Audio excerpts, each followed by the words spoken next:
Every good photographer is going to have their portfolio online somewhere. So research the photographers in that area. Everyone has a different style. Looking at their portfolio, you're going to figure out which one of these speak to me the best.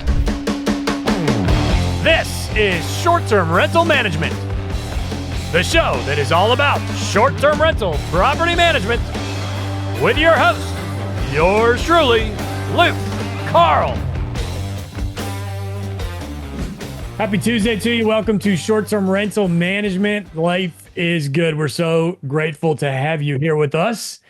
And in an effort to get a little bit more local, I noticed that my show was getting a little too global, and I wanted to kind of bring it down to the local level a little bit more. And the first person I thought of was my buddy Mike, who takes photos in the Great Smoky Mountain area of Pigeon Forge, Gatlinburg, in East Tennessee. And he's a photographer, a real estate photographer, a short-term rental photographer, vacation rental photographer, whatever you want to call it. That's what he does. And we know each other quite some time now. And can't believe it took me this long to ask you to come on the show. So, Mike, how you doing, buddy? I'm doing great, Luke. Thanks for having me.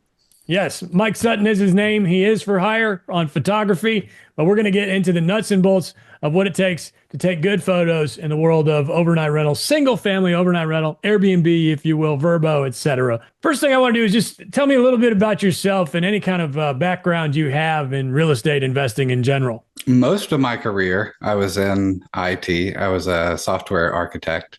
I did that for 20 years or so. As I got out of that, I started some online businesses that started creating some passive income for me. So as I got further away from the cubicle life, I was looking for something that was a little more creative, and photography seemed to be it for me. So started that in 2015, did some landscape photography, some photography for like the chambers of commerce in Pigeon Forge and Sevierville and Gatlinburg, and then started moving into real estate photography. I don't really do a lot of real estate photography anymore. It's a different subgenre than vacation rental photography, and now I do almost exclusively vacation rentals. So, I mean, that's how I got where I am. It's kind of snowballed, and a lot of it is due, to you. I think you messaged me one day, and you're like, "Hey, can you take photos of my cabin?" And I had no clue who you were, and I'm like, "Sure." And then the next thing, you're like, "I can tell some people about you," and it's kind of snowballed from there. So. Oh, well, you're being too kind. Thank you, sir. Thank you, sir. I do appreciate that. I work very hard, but yes. It's changed my life. Oh, so. Thank you. Thank you. Well, it has nothing to, in my opinion, it has nothing to do with me. It has everything to do with the fact that you work hard and you show up and you do your job. So thank you. Thank you. How long have you been in the physically living in the East Tennessee area? Your whole life? Or? Okay. No, we moved here in 2014. Now, prior to that, we lived in Memphis. And most of our lives, with a few years of exception in there. And then in 2014, we decided to move here. We had vacationed here for 25 years before we moved here. So we were familiar with the area. And so what happened one day was my wife, we were in Memphis. My wife was at Target. She was pulling out of the parking lot, and a guy tried to carjack her, and really shook her up. And so that night, she's all upset. We're sitting talking. I'm like, what I'm doing, I can do anywhere. We don't have to do it here. Why don't we move to our happy place? So we moved to East Tennessee, and have loved it. So 10 plus years. Yep. And the key to that story, and I don't want to speak negative or throw anything under the bus, but the word Memphis is, I think, the key to that story, right? It is fairly well known for being a dangerous place. It is, yeah. I won't say much. I mean, I have some great friends there. We have some great memories there, Great food. but yeah, great food, great culture. Yes. But it's just a different place, and it's not where we wanted to raise our kids. I do very much in love. I love Memphis. My sister-in-law and my nieces and nephews and their family live in Memphis. Uh, it's not permanent. They're there for work reasons for her husband, my brother-in-law. They are moving back to Mississippi before too long, but I do like that they're there because I'm a very, very big fan of the King of Rock and Roll, Mr. Elvis Presley, Oh, absolutely. and any chance I get, I'd like to go say hi to the King and take my family and take my kids to go say hey to the King, and I think he's just the greatest of all time, and he is the greatest of all time, and Graceland is a huge deal, and Memphis has a lot of culture as far as rock and roll and the blues, obviously. So, but it is dangerous. It is. Yeah. So we have a lot of children. I'd like to talk about that a little bit, if you don't mind getting into the personal life just a little bit. I have two wonderful children. They are the entire reason for me being on the planet, in my opinion. I got started a little later in life. I had my son when I was 40, and the children. I mean, it's almost like I didn't. The first 40 years didn't matter, and it's Yes. a wonderful thing. So I do. I have absolutely no idea, and I know this is not why you're here, and we're going to get into the nuts and bolts of photography. But what is it like? Okay, so um, my wife and I have 8 children. They're all ours. They were all one at a time, so no twins or uh, any of that. So I've been asked many, many, many times, what's it like? Well, it's like having two, except there's a whole lot more, you know. And you're right. It completely changes your life. It completely changes your focus. The first two or three or four were okay. And when you get to five, it's like we've run out of hands. I can't hold hands with all my kids and help them cross the street. I got to trust them now. And every one of them is different. Now, my children are all grown now. So my youngest is 22 and my oldest will be 34 this year. 10 years, Yeah. 8 children, each of them independently birthed in a 10-year period. Well, 12. Yeah. Oh, 12 years. 22 to 34. So 12 years. Okay. So we got it all out of the way, so to speak. But Did it become a system at some point? I mean, like it's almost like yeah, yeah. you've gotta have systems. Like one of the things that we had to do that was unique for a family of our size is, when they were younger, we didn't have a house that could really accommodate that many people. So it looked more like the Brady Bunch, where there were like 3 beds in one bedroom, and instead of our kids keeping their clothes in their own separate closets or having their own separate bathrooms, we actually took a bedroom, created a closet out of it with shelves and hangers, and everybody had their own section. And when we did laundry, we'd go into that room, everybody would put their stuff where it belonged, and we always knew where the clothes were. So they weren't just, down in the bottom of somebody's closet or under their beds or whatever. So things like that, things like having the older kids take a lot more responsibility, because it's clearly a lot for 2 people to take care of, or honestly, one person, because my wife was doing 99% of it. But yeah, I mean, you can't prepare for it, and you just have to do what you got to do. So, but I loved every minute of it. Okay, wonderful. 2 questions come to mind, which I'm sure there'll be more. What is the vehicle situation with the 8 children, 10 people total? Great question. So when they were younger, we only have one that's still in the house with us. So vehicles are not an issue now. When we had child number 5, we bought a Ford Econoline 15-passenger van. So think church van. And it was just chock full of car seats. And that's how we got around 9 miles to the gallon.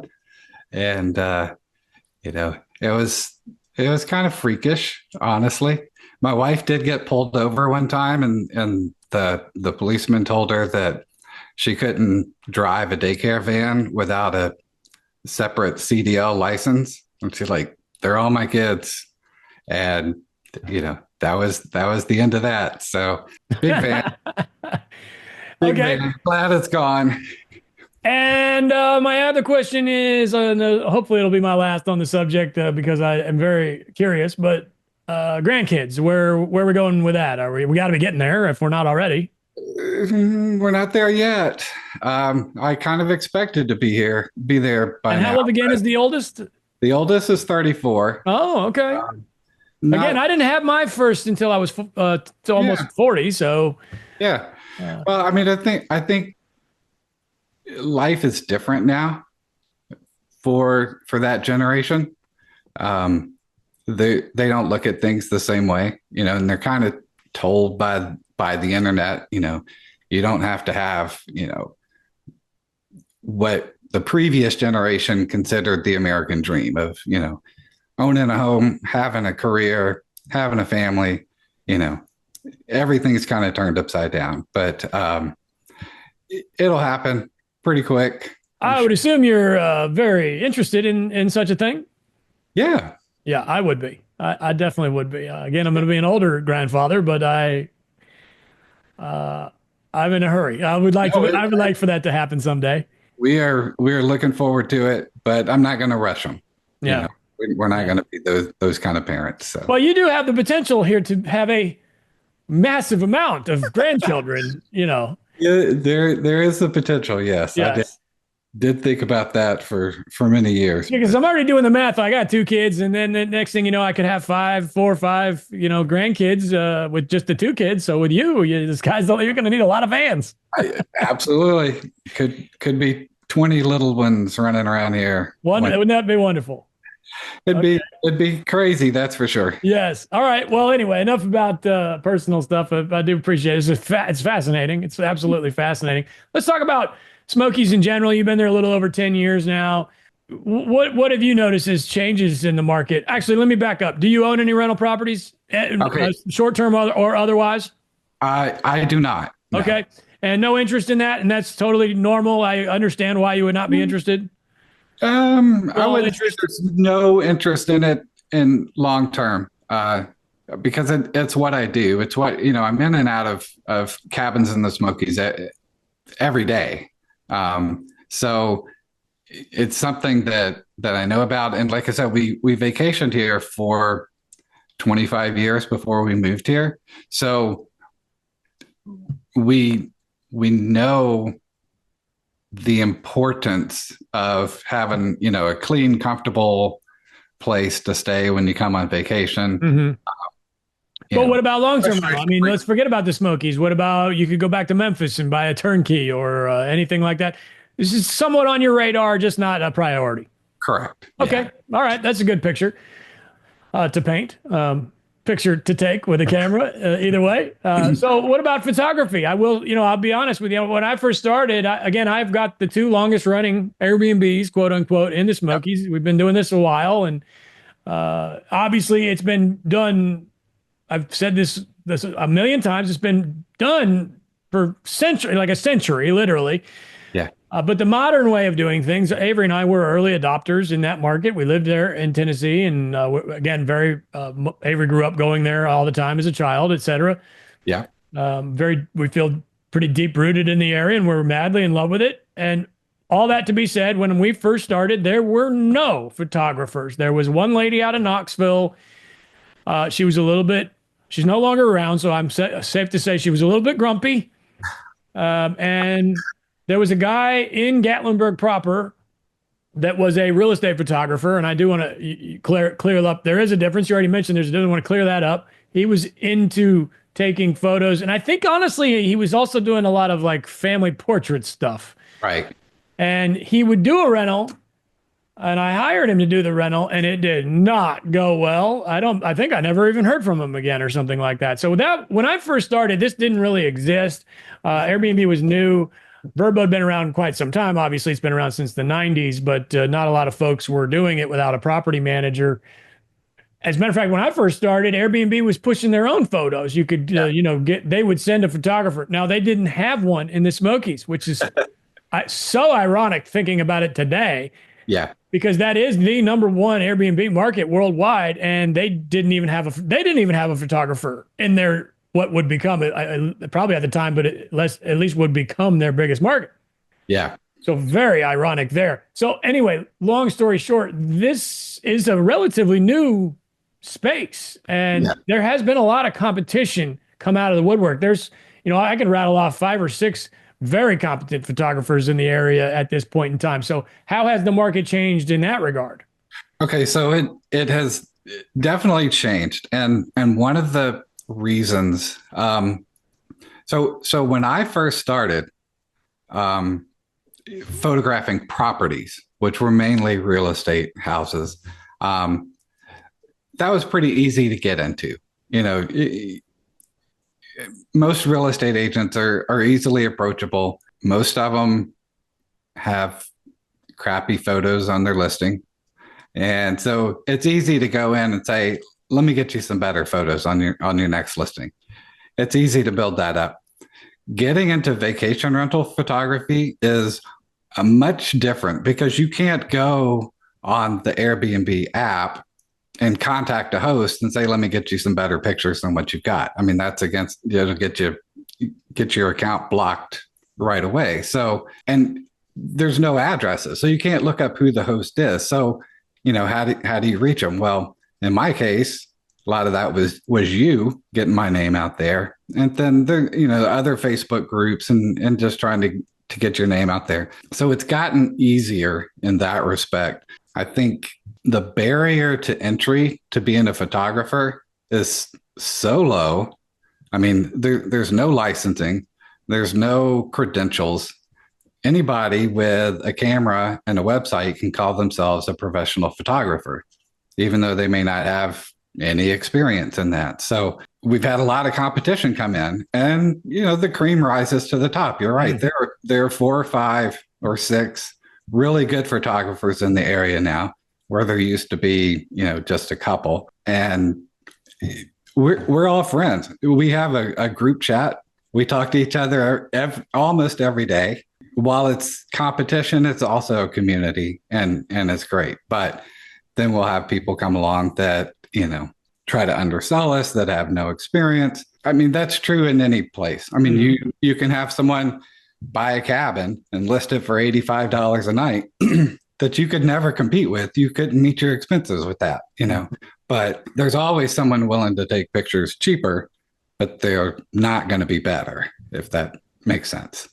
Well, first of all, you've mentioned me twice now, and I do I want to mention something there. The reason that I am able to make that work is because I'm very selective with who I recommend. And it's not very often I recommend anybody. I usually just stay out of it, or I'll give people a list of people, that kind of a thing. You're underselling yourself is what I'm saying. And there are others, there's plenty of others, and Jason and Tila and Holly, etc. These folks are all very well qualified. But you made it easy for me. You delivered a product, and the client was happy with it. So thank you, first of all, for mentioning twice now that I helped. But the truth is that the reason I help, there's a lot of people in the sales, any sales industry, they're just zinging out whoever they can get their, a phone number for, or whatever. I don't do that. I'm very selective, and if I'll just tell a client straight up, if I don't have anybody that's qualified for the job, I just don't have anybody that I can recommend that I feel comfortable with, because they're going to come back to me and complain. Yeah. Yeah. And I don't want that. So, Sure. Thank you. And you're right. I am extremely selective, or I just keep my mouth shut. Yeah. But at the same time, you made it easy. To me, as an owner, what I'm looking for is communication. How quickly can you get there? And how fast are you responding to me on text, et cetera? That's important to me. Yeah. And I don't need you to get there right away. And let's talk about that. Things have slowed down, I would assume. In COVID, it was almost impossible to get a photographer because things were booming. And has business slowed down a little bit? Business has definitely slowed down. You're right. During COVID, And when interest rates were much lower and Yes. cabins were being sold like That's daily. the kicker, those I 3% mean, interest rates. I was booked for 3 months on twilight sessions and about a month on daylight sessions. Now that's like a week and 2 weeks, or 2 weeks and a week.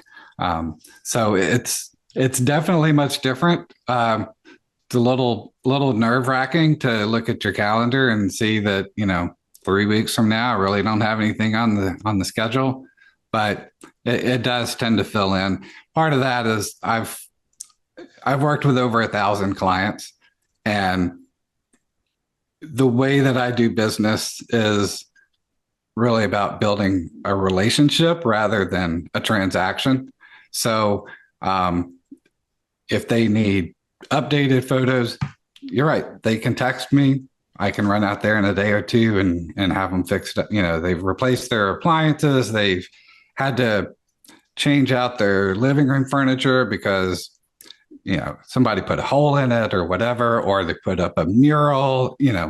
So we really try to keep their photos up to date and accurate, and that's just an ongoing relationship. So Absolutely. That's the honest what I'm getting at. It's all about word of mouth, customer service and word of mouth. There's plenty of photographers out there now, and a lot of them do a great job. So you just really just got to find the one that works for you. But to me, word of mouth is everything, at least in this business. So let's talk about the nuts and bolts of taking photos and what photos we're looking for. How do I even know that these photos are any good? What am I looking for? let's take it from the standpoint, if you bought a brand new property, maybe you are a brand new host in a brand new property, where do you start on photos? And I know you help them understand this. You're not really investing in a property as much as you're creating a hospitality business. And there's 1,000 things to think of. And really, in that process, if you look at the whole process, photographs are the last thing that you're going to do, because you got to buy the property, you got to fix it up the way you want it, replace some furniture, replace some artwork, whatever. Then the photos are your linchpin between I've now got a finished product and I need to create my listing so I can start making some money. If this is your first time, you don't really know where to start. You don't know the photographers, you don't know what you're looking for. So, other than, like you said, word of mouth or recommendation from you, every good photographer is going to have their portfolio online somewhere. So, research the photographers in that area, look at their portfolios. Everyone has a different style. You mentioned, Jason and Holly and Tila. Love all those guys. We talk every day, but all four of us have different styles. Mm-hmm. Holly can do more, dark and moody. Mine are more bright and crisp. Tila does a lot more staging because she used to be a creative director. So everybody has a little bit of a different style. And looking at their portfolio, you're going to figure out which one of these speak to me the best. Then you're going to want to look at their pricing and their lead times. So there's not any surprises. Again, you put a big down payment to buy this property. You put some more money into it to replace furniture and furnishings and maybe appliances and all that. You don't want to get to the end and say, I don't really have enough money to get a good set of photos. Now let me go with this guy that's, $200. And now you've put out a subpar set of photos on something that you put a whole lot of money into on the front end. So by looking at their pricing in advance, you know how to budget for that. And the same for lead times. 3-4 years ago, you might have had to wait a month. Now it's more like a week. And how much time is it going to take you to get your photos back after they take the photos? Because you want to get your listing up, as soon as you can after the property's ready. Especially like this month, we're approaching Memorial Day, so everybody wants, to make sure that they get those bookings for that big weekend, and then going into the summer. So you don't want to wait too long and then have to take just whoever's available, because the least experienced person is going to be the one that can get to you as quick as you want. So the other thing that I would say is pick someone local.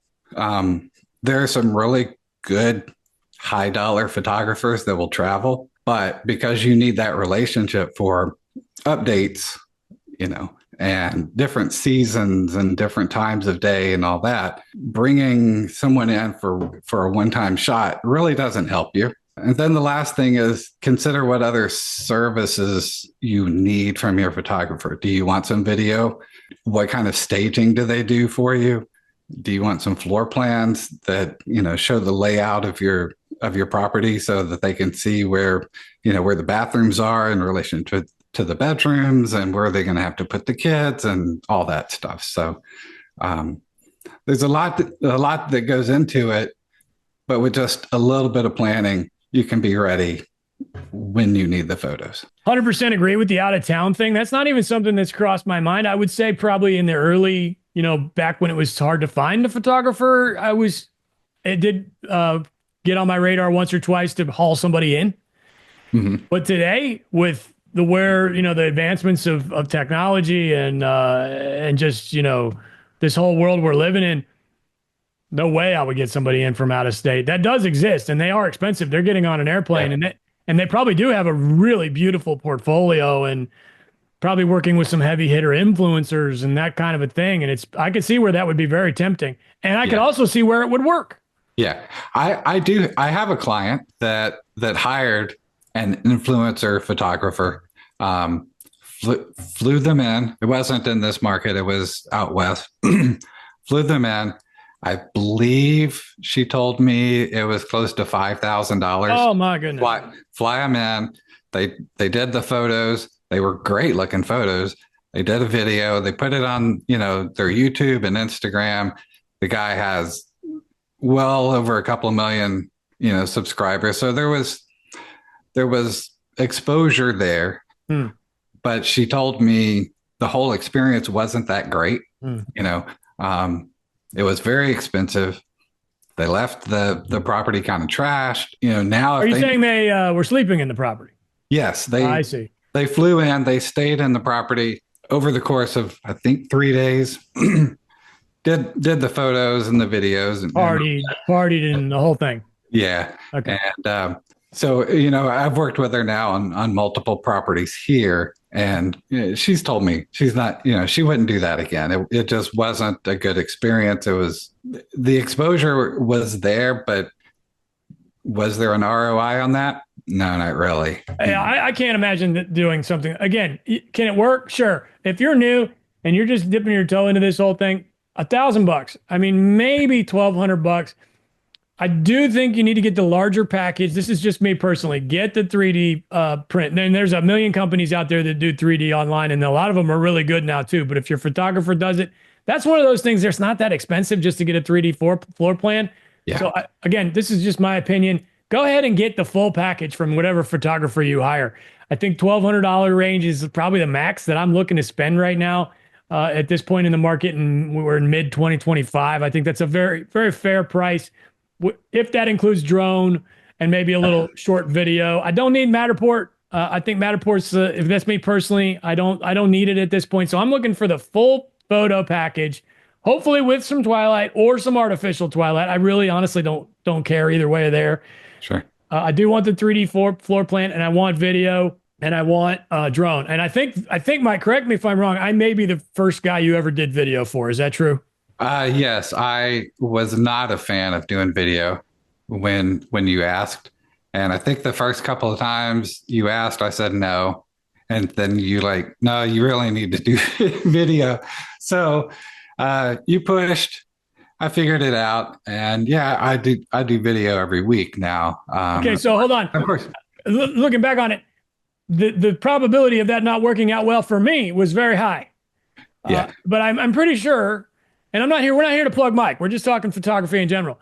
Yeah. I'm pretty sure I'm still using those videos. So they were good enough for me to not ever have to think about it again, which is my goal. I don't want to have to think about it again, Yeah. So let's segue that a little bit into, again, let's recap that. 1,000, maybe 1,200. I would say 1,500 is the like pushing it a little bit for me. And that's with like Yeah. a video showing that I can put on a YouTube and put the YouTube link in my guidebook so people can see exactly what they got themselves into. Now, keep in mind, video is not all that helpful, especially with No. Airbnb. Airbnb, you're not allowed to do any sort of video. You can put a video on YouTube. They have a video section. I'm sorry, on Verbo, Yeah. which is great. I think that there should be video. I think it's very helpful. So Verbo wins in that category actually. So anyway, I want the full shebang photos. I'm talking, 50 photos somewhere in that neighborhood of polished, ready to go pictures. Whether I use that many or not, that's how many I want that the photographer thinks are good enough to use. 50-ish. And I want some twilight, whether it's real or fake. I don't care personally. And I need drone and I need a video, and it needs to be somewhere between $1,000 and $1,500. That's what I'm looking for. Is that fair? That is fair for a standard 2, 3, 4 bedroom property, which most of them are. If you've got a 12 bedroom, 12 bath pool cabin, with 3 decks and amazing views, you're probably going to end up spending quite a bit more than that if you want everything, because you're going to end up with over 100 photos. You're going to end up with a 3-minute video and yada yada. So the size of the property does make a huge difference. But I think what you're saying is correct. Yeah, I'm not interested in this 5,000 deal. I just think it's too much. I think you're being taken advantage of there. But again, at the same time, I have fairly similar. I have some extremely high dollar tattoos. So you get what you pay for to a certain extent. I mean, I'm talking, I have some tattoos that would make you shiver if I told you how much they cost. So maybe if you're looking at it in that regard, then the 5,000 makes a little more sense, I suppose. But for me personally, I'm stuck with this tattoo forever. I'm going to redo my photos, every little while, not once a year, every 2 years, I'm going to get a little touch up here and there. Hold on. I want to segue into that real quick.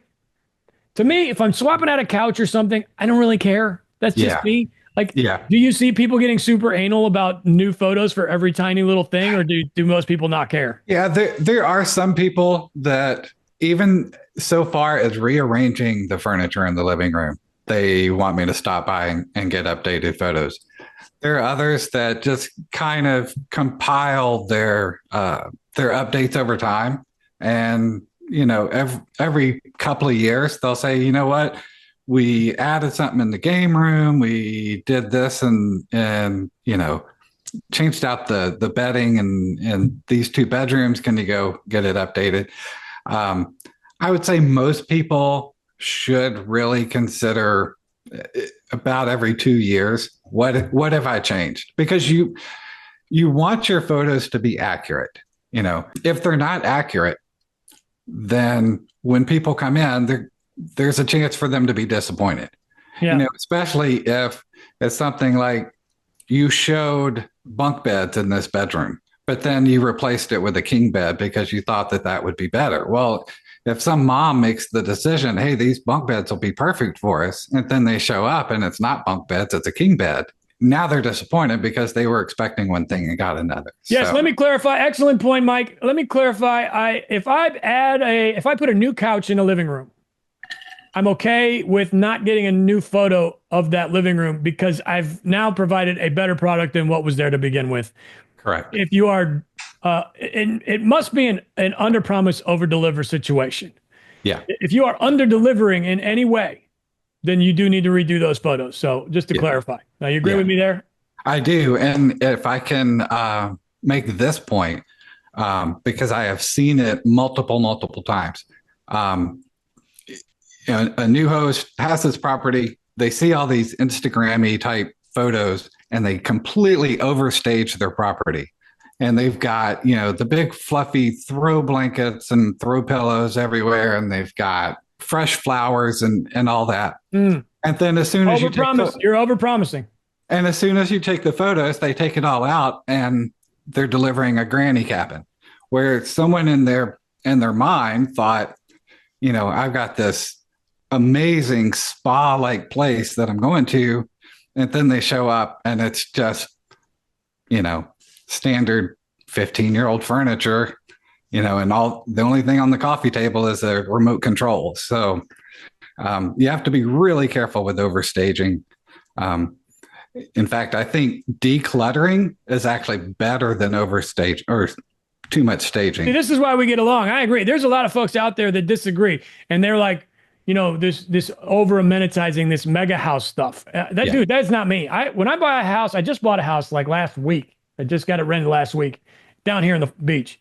I just went in and wiped everything out. I don't want a bunch of junk on the Yeah. walls and fake plants collecting dust. I want it to be a nice, clean canvas for these people. It's just clean. I want it to be Yeah. clean. And again, you're not wrong. You're not wrong by going out and getting a bunch of high dollar, artwork for the walls or, a bunch of stuff to fill it up. I'm not that kind of brain. My brain works like a landlord. I just need to get this thing rented. And I want to hit this home again. I mentioned this on almost every single show. The guest is number one. The whole thing we're doing here, this is just a little side note.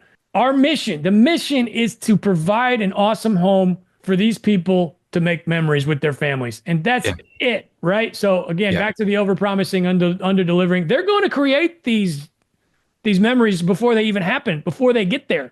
Yeah. And if they're anything like me, I do this with I want everything to be so perfect for my kids. Yeah. I'm doing a Disney trip right now. We got 40 days today. For 40 days from today, I have a countdown calendar on the mantle. And Mike, we go to Disney all the time, but it's Yeah. still because we live in Florida. But I Yeah. still, it's a huge deal for me. And I called yesterday to get the fishing trip. My brother's coming on this trip, and they have fishing at Disney. So I wanted to book the boat to go fishing, and they didn't have the time that I wanted, and I was so heartbroken. So, Yeah. that's kind of Disney's thing, though. They're like, oh, we're too in demand. We don't have time for you. So Yeah. my point is lost a little bit there, but whatever they're seeing on the photos, it needs to be that or better. Exactly. Yes. So what can an owner do to prepare for a photographer coming in? Okay. So we already talked about planning ahead. So know what you need to budget for the photos. Know what you need for time in the Smokies. When you think you are getting your furniture may not be when you actually get your furniture, or Yeah. when you think your contractor is going to be done with your deck is not when the contractor is actually going to be done with the deck. So you kind of need to know, I need to give my photographer 2 weeks notice if I want to get, a twilight session and all of that. So do your planning there. Like I said, definitely declutter, definitely do not overstage. I think you need to give it some thought and communicate from a high level your expectations to whatever photographer you're going to use. And what I mean by that is, what are the most important things that I want to stress? Is this a pool cabin? Am I do I have this over the top game room that I really want to appeal to families or whatever? I mean, your photographer is going to photograph every space, but let them know what is the most important 2 or 3 aspects. People send me 14-page checklists of different angles that they wanted. That's not the way to do it. That's not what I'm talking about. I just mean set your expectations on what you would like to see as the primary focus of those photos. But then from there, you need to trust your photographer. This may be your first or second or third or eighth property, but your photographer, like I photographed 4,000 different properties. I've seen everything. So telling me that you want this specific angle, yeah, I'm going to do that for you, but that may not be the best angle. I'm going to get what I think is the best angle also. So trust your photographer if you're hiring an experienced one, but do have that communication. And then the other thing I would say, and this is huge, it would have saved so many people a lot of time. If your cleaners are the last ones that were in the property before your photographer shows up, have them send you some pictures, because you don't want to pay that $1,200 for some photos to figure out that they put the wrong bedding on, or they didn't put the pillow shams on, or, there's a 1,000 things that can go wrong that you don't want to show up in the photos. So if they send you some some pictures, before they leave, then and I don't know when I walk in, I don't know that you didn't want that pillow sham, I on got a that. perfect example. Perfect example. One of my beach houses, a beautiful home, little 4 bedroom. It's really a 3 bedroom, but it's, whatever. Anyway, the photographs happened with the older set of comforters Yeah, that I had already replaced, but I think that they were maybe at the laundry or something, and the cleaner just didn't cross their mind. And I'm busy. I don't really even give a crap, to be honest with you. yeah, And so now I ended up I was stuck with this set of photos with these like neon yellow, school bus yellow comforters. yeah, And I'll be honest with you, the worst thing that happened was that Avery, the queen of all real estate and short vacation rentals, the president really of vacation rentals, is the co-owner of that house. yep, And I never heard the end of those damn yellow comforters. Now the house still booked. It was really no problem there. But I will say that every time I went back to look at those damn pictures, I was like, "Oh, this yellow is brutal." yeah, Actually, you know what it was? I think they were reversible, and uh, the prettier side, it was upside down, is what it was. yeah. And how's the cleaner going to know unless I tell them? They don't know. They don't care. I Yeah. mean, and I don't care either, really. But Well, and the same for the photographer. I did one. I remember specifically. There were 2 bedrooms, and the pillow shams were mismatched. So the ones that went with this this comforter were on the other bed, and the ones that yeah. went with that bed were on this one. And the client was extremely upset. Well, how do you not how do you not know that some fancy designer told them to do that because it was modern? There's actually a Exactly. name for that. Matchy matchy is what they call that in the ladies' world. I know this because I like to buy my wife a lot of purses. And they call it matchy matchy. So maybe Yeah, maybe their fancy $20,000 interior designer didn't want the matchy matchy. So how are you supposed to know? exactly. So, but all of that can be alleviated or mitigated if you just have your cleaner send you some pictures before they leave and before I show up, and then and just shoot me a text. Hey, swap the pillow shams. I'll swap the pillow shams, and everybody will be happy. Yeah. I want to talk about seasonal photos and do I need Christmas photos? I'm going to give you a speech before I get your opinion on this. Uh, Okay. Fall color photos in the Smokies, the October, early November is like the most gorgeous thing you've ever seen on the planet. Yes. And those photos are moneymakers. And it's nice to put those in service, say, August, Right. and then get your Christmas photos ready with the Christmas tree, etc. Springtime photos with the leaves in bloom and stuff like that. Anyway, I guess leaves don't bloom, flowers in bloom, whatever. You get my Oh, point. I get you. Anyway, here's where I'm at with that. And I'm still kind of this way to today. There was a period of time where people were getting into that big time. And my problem as a guy that's been doing this forever is that I know that by the next year, when those photos come back around and are relevant again, somebody will have broken the stove and somebody will have ripped holes in the couch and things are going to look a little different. So it's almost like, my point is if you're going to do Christmas photos, they need to be done while the Christmas stuff is up, but they Yeah. need to be on your listing in like August. Correct. So the Christmas stuff is not up in August. So you're having to use last year's Christmas photos. And the problem is that you're like always chasing this thing. Yeah. Yeah. So we do it. We're very minimal on it. I will only put maybe 3 or 4 seasonal photos, and I try to capture again. On the beach, you don't even need to bother with the Christmas stuff. It doesn't really. Nobody really cares. Yeah. With a lot of exceptions. In my beach houses, there's a pretty good chance I'm not even going to get Christmas booked. Yeah. I would like to, but it might not. So anyway, that's where I'm at with it. I feel like I'm constantly chasing, like next year's holiday. So I just don't bother to a huge extent. But what are your thoughts there? Yeah. Well, I do think it's important from a macro perspective to have a good set of photos from different seasons, different times of the day. Like I said, different photographers. Definitely have a few Christmas photos. You don't have to show the whole place, But if you decorate the living room and you put the same tree up every year and you do the mantle pretty much the same way every year, get a couple of photos and, like he said, throw them up there in August or September when people are starting to think about that. But you're right. I mean, generally, when I do Christmas photos, I'm doing it after Christmas because Christmas is busy. So I go in first couple of weeks of January. I take some Christmas photos. Now they've got, they've paid for them. I've taken them, but they got to wait 8 months to use them. And the same for the fall photos. You don't want to put fall photos up as the leaves are waning. You take those fall photos, and I really, for fall, unless you have a huge wall of windows that just looks out on an amazing forest, I'm just taking exterior photos, some drone photos that show the surrounding area.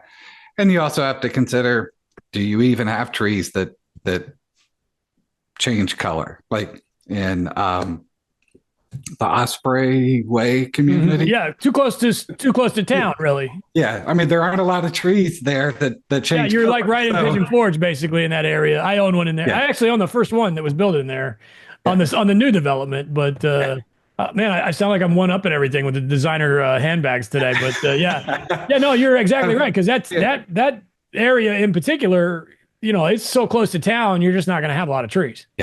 Yeah. So to more generally answer your question, if you are going to do multiple seasons, stay a season ahead. So late summer, I'm talking, the end of July, middle of August, start putting those fall photos out there. September, start putting the Christmas, because you're trying to attract the people that are booking, 3 months in advance. And you want to show them what they're looking for in their mind. So yes, it's Home Depot is what I say. I'm sorry. What's the other one? Hobby Lobby. Yeah. I'm pretty sure we're recording this in April. Hobby Lobby's much worse. They put their Christmas stuff out in May. So yes, I'm pretty sure that there are some pumpkins going up at Hobby Lobby right now, and we're in springtime. So exactly. I'm not sure where this is going to get released, but you get the idea. You don't need to be that extreme, but I mean, more so that, let me put it this way. Most hosts, again, cream of the crop hosts, there's not that many of them, Yeah. So if you're listening to this show, you're the cream of the crop, period. Because you're taking the time out of your day to listen to a 1 hour podcast about photos. I mean, come on, you're really good at this, right? So it is a boring subject. It is. I mean, the whole thing is boring, really. We're not talking about like dirt bikes here or anything, So anyway, so if you are leaning more towards, getting around to Christmas because it's not booked yet, that's not good. It's better to go the off Hobby Lobby way and do the Christmas way early than it is to wait till the last minute and say, whoops, so whatever Hobby Lobby's doing, get a little bit behind them, but not too far behind them. What do you expect for a number of photos? Again, I'm going to talk first. I think on a 2, 3, 4 bedroom, you don't need any more than 40 pictures is even pushing it, I think. And I think if you get to the point where you feel like you're scrolling through the same crap over and over, it's just unnecessary. That's me personally. Yeah. I like breathing room. Let's not overwhelm people. They're clicking through while they're watching their TV shows at night. They're going to book their vacation. They're going to move on. I think that's your biggest avatar. I think that, long story short, I think I see a bigger mistake of way too many photos than I do not enough. What are your thoughts on that? Yeah. So there's a balance here. For one, Airbnb requires you to show at least one picture of every space. So you can't just skip entire places. And if you don't give a full picture, then you're not setting the expectations correctly. On the other hand, if you bore your potential guests by making them scroll through 85 photos, chances are they're just going to duck out and go to another listing anyway. So it's finding that balance where you're showing them what the property's like, you're helping them helping them to imagine their family or their group in that property. Are there going to be enough beds? Is it going to be comfortable? Where are we going to sleep? Where are they going to sleep? Do we have enough to do if it's raining outside? That kind of thing. Not too many, not too little. And it's really going to depend on you to figure that out. You know, I and agree, part, 100%. part part of that is not showing the picture of the rooster or the picture of water running in your sink. You know, things that really don't matter to Water running in the sink is fantastic. Hey, so look, we've got running water. exactly. We are so much better than all of our competition. We have running water. We have a rooster from Hobby Lobby, and book with us. So Book with us. Yeah, hilarious. So anyway, you make an excellent point. Let's talk about the families creating picturing themselves in the space, which brings me to the lifestyle photos. In other words, humans in the photos. I'm a hard out on that. I don't like it. I think it's kind of creepy. To my knowledge, it is against Airbnb terms and conditions. I'm not sure about that. I don't get into legal stuff at all. Not that that's legal, but I don't get into that. Pretty sure it's against the rules. But we do see that a lot where there's like people in the hot tub or people playing pool or sitting around the fire pit. And me personally, I'm out. To me, that looks like I'm renting a used house, and all those people are touching all the stuff that I'm about to go yeah, touch. And I'm a real germaphobe kind of guy, especially in a rental because I mean, it's a rental. Obviously there was somebody in here just a few hours ago. Do yeah. people ever ask you to do that? Do you do that? They do ask, and I don't do it for the same reasons you're talking about. I don't. It's especially for listing photos. I don't think you should put other people. If you go into a hotel room, you know that people are staying in that hotel room night after night after night, but you don't want to see a picture on the Hilton website that shows someone putting their makeup on in the bathroom. You don't want to think about that. You Hmm. don't want to think about other people being in the hot tub or other people, playing in the pool or whatever. So listing photos should just be the space. I mean, I, you're selling the experience, but it should be the space without people. Now, if you look at the major hospitality brands, which have been doing this for decades, they've been using photos to sell their properties, since the internet was invented. If you go and you look at a Hilton property, it's going to show just the spaces of the rooms. But if you go look at their social media, they'll have they'll have lifestyle type photos. And I think that we can learn from that. If you want to do lifestyle photos, use them on your social media, but don't use them on your listing. Yes. To touch on that, you're not Hilton. You probably don't need social media. That's my opinion, although a lot of people do it. Same thing with the lifestyle photos. If you've got pictures in your hot tub on your listing and you're killing it and Airbnb doesn't have a problem with it, bravo, you're doing a great job. It's all Yeah. about just whatever it takes to get these folks in your house to create memories with their family. So there's Yeah. no wrong answer for any of this stuff. So let me say this. I consider myself just based on my experience. I've done 4,000 properties, well over 100,000 photos that I've delivered of vacation rentals. I consider myself an expert in the architectural photography genre. I would never ever agree to take wedding photos. That's not my thing. I wouldn't show up to a football game on Friday night and expect to get good action shots like someone that does, action sports shots every week. So make sure that you hire someone that's got experience. Don't hire your cousin who is a wedding photographer and expect her to get good photos of your Airbnb because it's a completely different genre. If you are going to go the social media route, consider hiring someone that does lifestyle photos to come in with some models and do all that, but use it only for the social media side and not for the listing side. And I've recommended that to some people and it's worked out great. I just don't do the lifestyle photos I myself. agree. A couple more questions. How long should I expect a photographer to spend in my house? Well, again, it depends on how big it is. I've spent up to 6 hours in one property. I believe it was like a 6-bedroom pool cabin with the whole thing, the twilight photos, the daylight photos, the interiors, the video, floor plans, everything.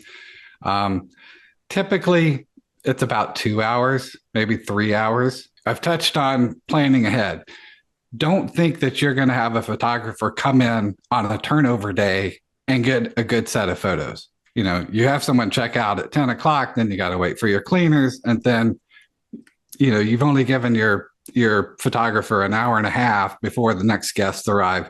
Photos are way too important to just make it an afterthought like Yes, that. and here's the thing: if you're looking at your calendar and you see a turn, you're like, "Oh, okay, cool. I've got 5 hours." But Yeah. you don't have 5 hours. You don't even know when your cleaner's going to show up. She might be Yeah. at two other houses before she gets to yours, and then you're screwing everybody. So I agree. You got to block a day off. Yep. Yeah. Okay. What kind of camera do you like to use? It would be multiple, I would assume, but I'm most slightly interested in the camera world myself. So what are we using? Yeah, so I have a variety of cameras, but my work camera is a Sony. I chose the Sony because I think it does better in low light, and when I'm photographing cabins that have wood floors, wood walls, wood ceilings, you know, light is a problem. So that's one of the things that we have to overcome, and I feel like I can do that best with Sony. Sony, what is the model? Is just at the top of the high end mirrorless, whatever? Yeah, it's a Sony mirrorless. I've got the A7 R4. There's some newer ones since then. I think I bought that maybe 3 years ago. They But come out like every year, right? yeah, they do. Yeah, That's kind of it's annoying. pretty much like a cell phone, except a whole lot more expensive. Yeah. And How much is a good camera? Just one camera. well, there's more to it than just the camera. You have to have the camera, you have to have the lens, you have to have the tripod, you have, all of that. Um, I would say my total setup right now, list when I bought it, was about 10 grand. Okay. So Yeah. um, you could go much higher than that. Yes, you could. You can Yes. buy a $30,000 video camera. A brand is called Red, whatever. I don't need that for what I do. But and I don't think you really need it for architectural photography. If I'm a you, Leica guy. I have a Leica Q2, yeah, yeah, which they have a Q3 now, but you would never ever take real estate photography photos with that camera. yeah. Not that I have any idea what I'm doing, but I have no Yeah, idea. but I that's do what love I'm that. saying. Within photography, there's so many subgenres, and there's different cameras that work for different things. So, you wouldn't, you probably, well, some people might use a Sony for action shots, but your lens setup and everything would be completely different. So, This is a very long conversation to learn how to get into the art of taking photos. Just the f stop alone is enough to make me get dizzy. I can't even comprehend what all that takes. yeah. But anyway, all right, Mike, how do we find you? Okay. You can go to my website, MikeSuttonJr.com, and it'll have my portfolio, my pricing, my online calendar. It's got an FAQ if you have any questions about, what you need to do to get ready for photos or how long it's going to take to get the photos back. So, Yes, and the guy's got 8 mouths to feed, so let's book today. yeah. Anyway, hey man, I appreciate your time. Great conversation. Really enjoyed it. And as always, on behalf of Short-Term Rental Management, don't overthink it. Definitely. Thanks, Luke, for having me on. My pleasure.